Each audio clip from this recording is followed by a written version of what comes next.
وعلى أهل بيت العصمة والطهارة واللعنة الدائمة على أعدائهم أجمعين من الآن إلى قيام يوم الدين. أما بعد فقد قال الله تبارك وتعالى في كتابه المجيد: بسم الله الرحمن الرحيم. طهر بيتي للطائفين والعاكفين وركع السجود. اللهم صل على محمد وآل محمد. دو دن بعد دفعہ کر آپ بازار سے اس کے بعد ایک دو اشعار پڑھ کے جس وقت حضرت ابراہیم علیہ السلام اور حضرت اسماعیل علیہ السلام خانہ کعبہ کی دیواروں اور چار دیواری کو بلند کر رہے تھے، اس وقت حضرت ابراہیم علیہ السلام معمار اور انجینئر کی حیثیت سے اور حضرت اسماعیل علیہ السلام آپ کو اسسٹ کر رہے تھے اور کاریگر کی حیثیت سے آپ کے حکم سے آپ کو پتھر، پانی اور مسالہ لا کے دیا کرتے تھے۔ روایتوں میں ہے کہ جس وقت حضرت اسماعیل علیہ السلام پتھر لینے جاتے تھے تو اطراف مکہ میں خاص طور سے شیخ ابی طالب، جسے آج جبل علی کہا جاتا ہے، اور کوہ ابو قبیس، یہاں پر بہت سارے پتھر پڑے ہوئے تھے، لیکن ان پتھروں میں کچھ ایسے پتھر بھی تھے کہ جن کے جنس کا کوئی پہاڑ اطراف مکہ میں موجود نہیں تھا۔ پہاڑ بہت سے تھے، لیکن جو یہ خاص پتھر ہیں ان کے مطابق اور ان کے میل کا کوئی پہاڑ موجود نہیں تھا۔ ایسا لگتا تھا کہ انتظامات کے اعتبار سے کسی نے پہلے سے کہیں اور سے یہ پتھر لا کے ڈالے ہوئے،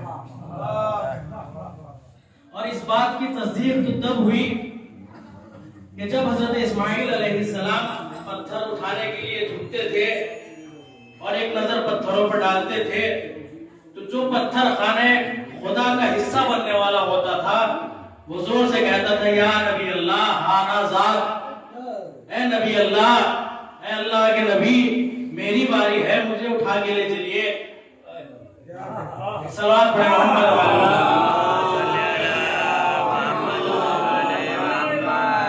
یہاں پہ رک کے ایک بات کہنے کا جی چاہتا ہے کہ ہمارے جس گھر میں چنے ہوئے پتھر بے اختیار پروردگار نہیں ہوتے، گھر کے لوگ یعنی اہل بیت کیسے بے اختیار پروردگار ہوتے ہیں؟ صلوات پڑھیں محمد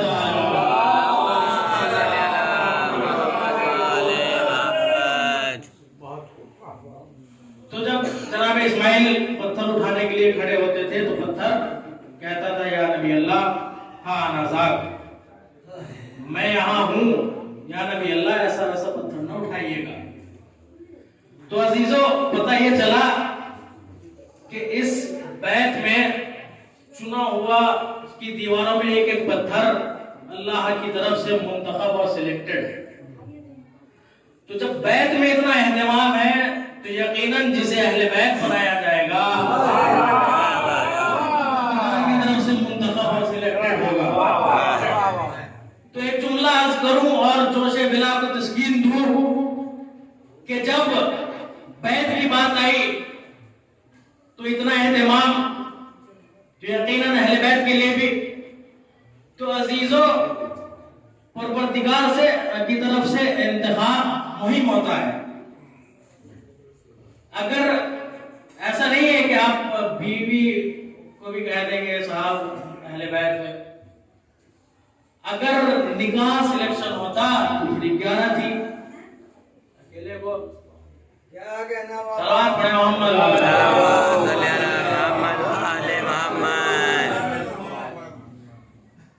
تو عزیزو، جب حضرت اسماعیل علیہ السلام پتھر لے کے آتے تھے، اچھا اس زمانے میں ایسے کچھ کرین وغیرہ کا انتظام بھی نہیں تھا، اور مکے کے لوگوں کے گھر زیادہ بلند نہیں ہوتے تھے، قد آدم کے برابر یا کچھ تھوڑا سا ٹیلا رکھ کے چڑھ کے اپنا بنا لیا کرتے تھے۔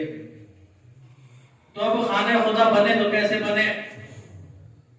تو خدا نے کہا چونکہ گھر بے نظیر ہے تو انتظام بھی بے نظیر ہوگا. تو جناب ابراہیم کے لیے جناب جبرائیل جنت سے ایک سفید پتھر لے کے آئے اور حضرت ابراہیم سے کہا کہ یا نبی اللہ اس پہ کھڑے ہو جائیے. آواز دی جبرائیل اس پتھر پہ کھڑے ہونے سے میرے ہاتھ دیوار تک نہیں پہنچیں گے. جبرائیل نے آواز دی یا نبی اللہ یہ زمین کا پتھر نہیں ہے, آپ کھڑے ہوئیے اور معجزہ دیکھیے. تو جس وقت جناب ابراہیم اس پتھر پہ کھڑے ہوتے تھے اور جناب اسماعیل پتھر لا کے دیتے تھے تو خدا کی مرضی سے وہ پتھر بلند ہوتا تھا اور جس جگہ پہ پتھر رکھنا ہوتا تھا وہاں جا کے رک جاتا تھا. پھر دوبارہ نیچے آتا تھا اور جناب اسماعیل کا انتظار کرتے تھے. جب وہ مسالہ پانی ڈال کے دیتے تھے تو دوبارہ اس کو اس کی جگہ پہ رکھ دیا جاتے تھے. پروردگار اس گھر میں ایسی کیا خاص بات ہے کہ بنانے والا بھی معصوم, مزدور بھی معصوم, پتھر بھی آسمان سے آئے ہوئے اور جس پہ رکھ کے بنایا جا رہا ہے وہ بھی جنت کا پتھر.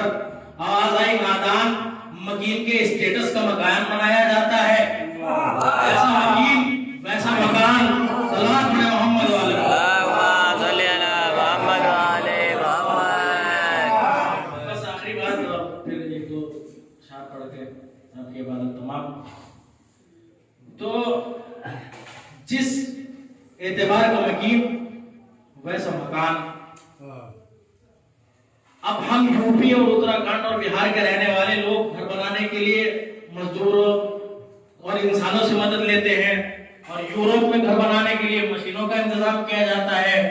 اب چونکہ جس کے لیے بیت بنایا جا رہا ہے وہ خاکی نہیں ہے تو انتظامات بھی خاکی نہیں ہوں گے. چونکہ اس گھر کا مکین آسمان سے ہے تو بنانے والا بھی آسمانی, مزدور بھی آسمانی, پتھر بھی آسمانی, انتظامات بھی انتظام آسمانی ہوں گے. صلوات پڑھیں محمد والے اللہم صلی علی محمد والے محمد. دو تین اشارات ہو جاتے ہیں. اللہم صلی علی محمد والے محمد. اور ایک بات اور آپ حضرات کی خدمت میں عرض کر دوں کہ تقریر کہہ لیں جو کچھ بھی کہہ لیں, یہی سے ایک آغاز کیا ہے میں نے اس چیز کا. سبحان اللہ سبحان اللہ سلامت رکھے. یہ سمجھ کریں گے کہ کچھ ہوئے صاحب ایمان علی آئے ہیں, اہل کینہ ہے پریشان علی آئے ہیں. خوش ہوئے صاحب ایمان علی آئے ہیں, اہل کینہ ہے پریشان علی آئے ہیں.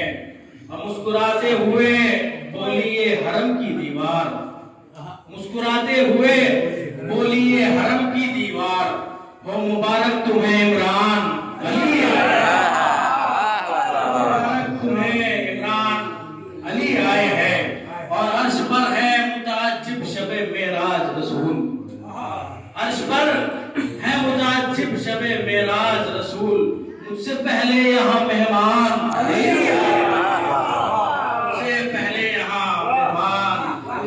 آئے ہیں, اور تربیت کا ابو طالب کی اثر دیکھے جہاں, تربیت کا ابو طالب کی اثر دیکھے جہاں.